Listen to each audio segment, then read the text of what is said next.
Morning mist grazed across dew-capped grass on its way up the island knoll. Deer pluck at spring's bounty, much to the dismay of Miss Sandstrom, who has tried everything short of calling the devil to keep critters away from her vegetable garden. The roosters noticed the emerging light and began calling forth the day, breaking night's spell of silence. Some 15 miles off the island shore, somewhere between here and there, another day was also beginning. Carla stretched her arms and yawned, longer and louder than she should, according to her brother Bon, who delivered a quick jab to her ribs, displaying his displeasure. "Ouch, what the hell?" Carla shouted, bringing her fist down on Bon's chest before he had time to swim away. "You don't always have to be so loud, you know," Bon mumbled, rubbing his chest at a safe distance from Carla's wrath. Carla ignored him and made her way to the mouth of the cave. Her home was on mid-shelf, and what it may lack in safety, it made up for with the view. Floating orbs of light illuminated the morning merchants making their way to city center, their crafts and goods pulled by seals, sea lions, and sharks. The movement of flippers, fins, and feet stirred the sand below. Soft specks of matter danced in the light, reflecting pastel blue, greens, purples, and reds from the coral structures lining the road.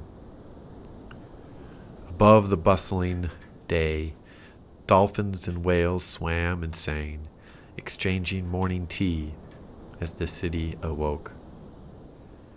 Carthens is one of the largest and oldest cities on the Western Shelf. The city was formed by a group of Lemurians who anticipated the eventual demise of their home.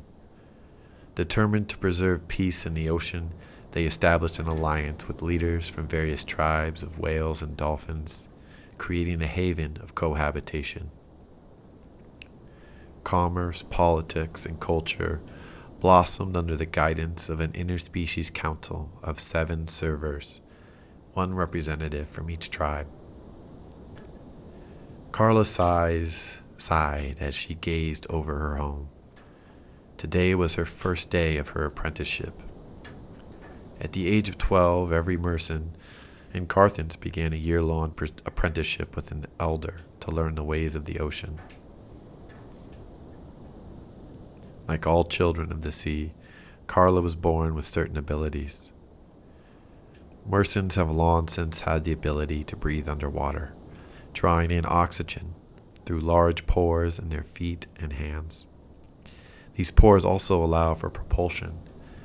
Using a combination of air and sound, merchants can travel up to 15 knots for short distances. Webbed toes and hands allow them to maneuver through the water with ease. But today, Carla was beginning to learn how to shape. She felt as though there were guppies bouncing off the walls of her belly.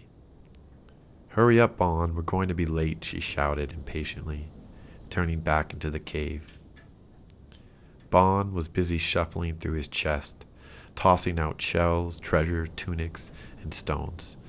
"It's not here," Bon said frantically, fluttering to check beneath his seaweed sheets. Bon was 8 and a serious pain in Carla's side.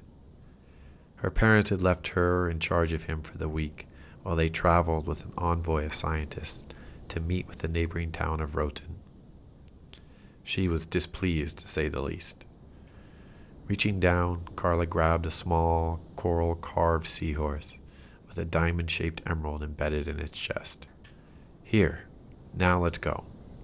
She tossed it to Bon, whose face melted with relief.